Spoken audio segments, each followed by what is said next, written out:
چوری ضرورت کا نام ہے. بندہ اندر سے برا نہیں ہوتا، ضرورت ہی برا کرتی ہے اور ضرورت ہی نیک کرتی ہے. ضرورت نکال دو، بندہ ٹھیک نظر آ جائے گا. تصور شیخ کا مطلب یہ ہے کہ آپ جو بھی کام کر رہے ہیں، اگر شیخ موجود ہوتا تو وہ اس کام کو کیسا ہونا پسند کرتا.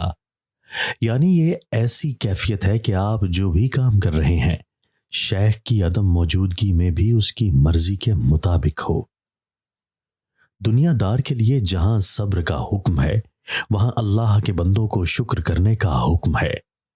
جو تمہیں اچھا لگتا ہے تم بھی اسے ضرور اچھے لگتے ہو.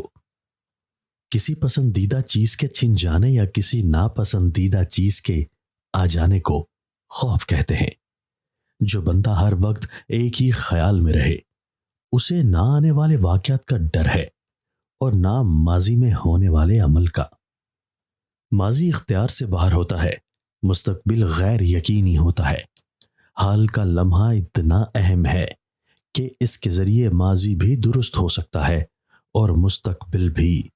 گناہگار ماضی حال میں تو توبہ کر کے نیک بن جاتا ہے. آنے والے اندیشے توبہ کرنے سے بہتر ہو سکتے ہیں. اولاد کو زمانے جدید کے مطابق تعلیم دو تاکہ وہ رزق کما سکیں، اور دین کا علم دو تاکہ وہ برباد نہ ہو جائیں. قبر اس وقفے کا نام ہے جو مرنے اور اٹھانے کے درمیان ہے. یہ وقفہ ہے، مقام نہیں. کوئی مسلمان ایسا نہیں جو خوشی کے ساتھ گناہ کرے.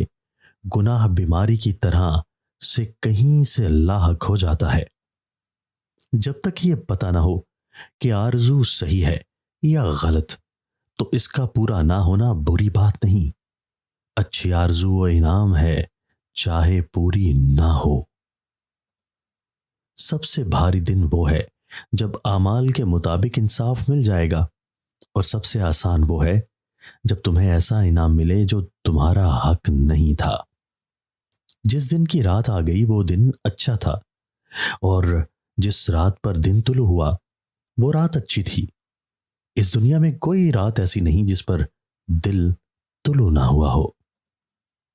وجود گھوڑا ہے اور روح اس کی سوار. گھوڑا لاغر نہیں ہونا چاہیے کہ روح بیچاری پریشان ہو جائے، اور گھوڑا خود سر نہ ہو کہ روح کو گرا کر چلا جائے. تنکے کو بھی حقیر نہ سمجھو ورنہ وہ تمہاری آنکھ میں پڑ جائے گا. سکون آپ کے علاوہ جگہ کا نام نہیں ہے، اسی جگہ کے اندر خوش ہونے کا نام ہے. روز کچی ادرک کھانے سے بڑھتی عمر چھپ جاتی ہے، چہرہ جوان دکھائی دیتا ہے. وہ بندہ جو اپنے آپ کو ماحول سے بلند سمجھتا ہے سکون نہیں پائے گا، اور وہ بندہ بھی جو اپنے آپ کو اپنے ماحول سے نیچا سمجھتا ہے وہ بھی سکون نہیں پائے گا. ایسا رزق جس میں زیادہ محنت بھی نہ کرنا پڑے اور جو حرام بھی نہ ہو، رزق کریم کہلاتا ہے.